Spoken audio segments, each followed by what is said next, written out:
Hi, it's Andrea from Ruby A Ceramics. I'm here to talk to you today about these. These are cones, and most people use them to help them make sure that their temperature is getting to what they want in the kiln. Now, there are lots of different types of cones. I'm going to talk about mainly this kind and the self-supporting ones, okay?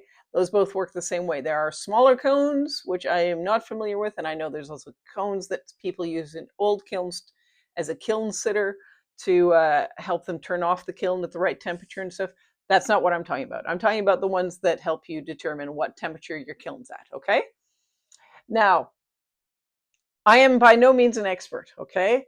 I just know a little bit, and I know that when I was trying to find this stuff out, there wasn't a lot of clear information out there. So this is just to help people who might not be clear on using cones, all right?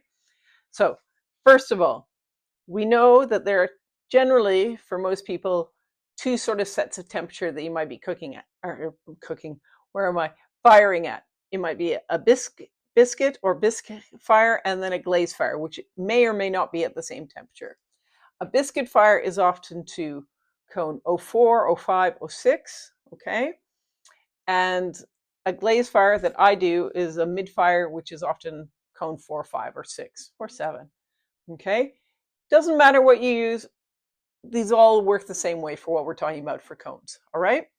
So first of all, this is a cone 06 cone, and this is a cone 6 cone, okay?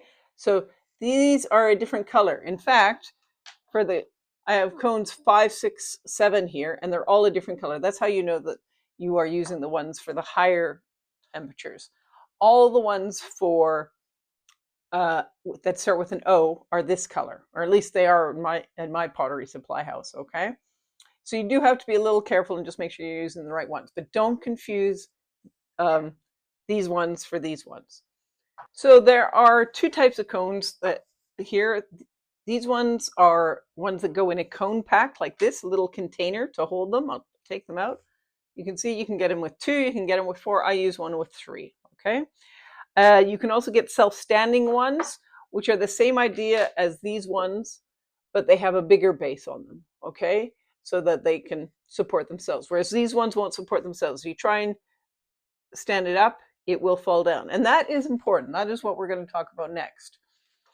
Now, when you put these into your cone pack, what is important is that the side that falls down, okay, it'll only fall in one direction. If I hold this one, you can see, if I try and put it straight up and down, there's a little bit of a gap underneath it, right? You see the gap? Now, if it won't stay up and down, right? It will always fall, and always fall in the same direction. Not to this side, not to this side, it'll fall to this side, okay? Now, when you put this in your cone pack, you want to put that so that the side that falls is in the direction of the little dot there, okay? So it kind of leans in one direction. And you do the same with all the others. Okay, and I can see from the bottom that this is the short side, so this side here is the short side, or that's the long corner, and that goes in that direction. You'll know you have them all when they're all lined up in a nice row like that, okay? They might be jiggled around a little bit like that, so you want to make sure they're all leaning, but what you definitely don't want is this one looking straight up and down, okay?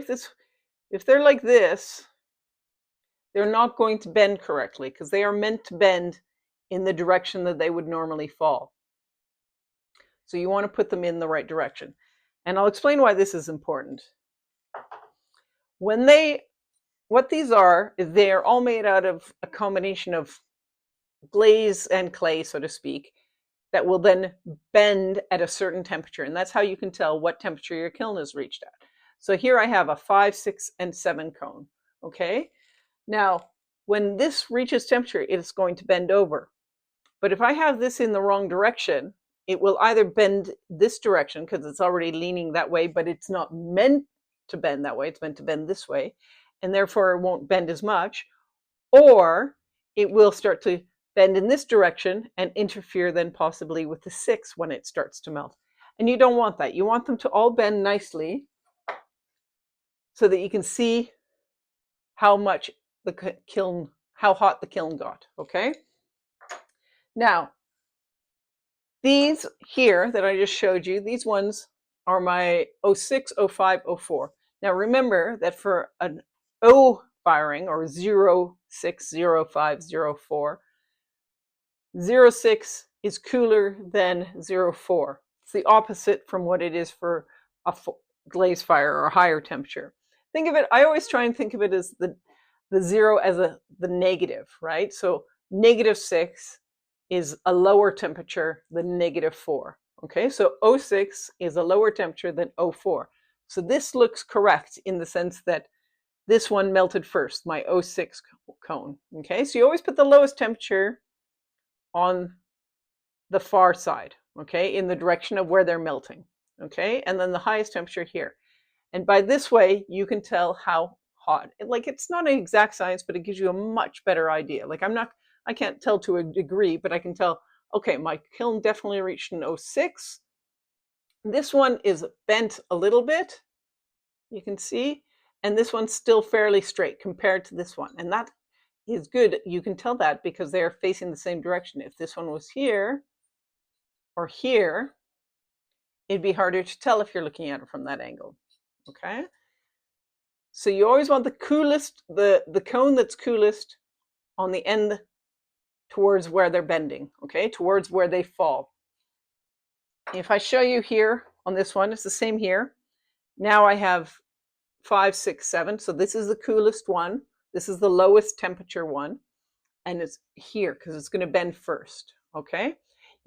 So where the dot is in the direction you want the cone to bend, okay?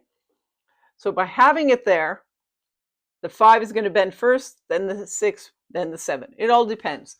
I'll show you. This is a cone pack from the 06 ones, and they got darker. Definitely you can see they got darker, but they didn't change much color. Whereas these ones, which are from my glaze fire, got much hotter, and they completely lose color, all right? What's good is you can generally still see the number on the side, but you should know that because you should have made a record of it, right? You made a record of it, right? Right? Now you can see that this cone pack comes from when I was still getting to grips with how my kiln fired, and all of them melted. Ideally, what you want to see is, if you're using a 3-pack like this, is you're aiming for this cone. Whatever this cone is, this is one you're aiming for. So you know that it's reached the temperature before by this one melted all the way over. And then the ideal temperature you're going for, it will melt sort of like this. This isn't the right color, but it shows you the right angle, okay? It will melt and it'll be like that, okay? And that, I would say, maybe just slightly under temperature. You're going to get a feel for it. Maybe you'll prefer it if it's a little bit bent more, but the middle one shouldn't be completely flat like the end one here. It should be just bent over somewhat, sort of like this one. Okay, I'd say that this one reached, I think this was that was a cone 6, and I thought I was aiming for a cone 5 on that. Okay, so this one will bend all the way over. This one will bend a nice good arch, and this one should just start to melt, okay?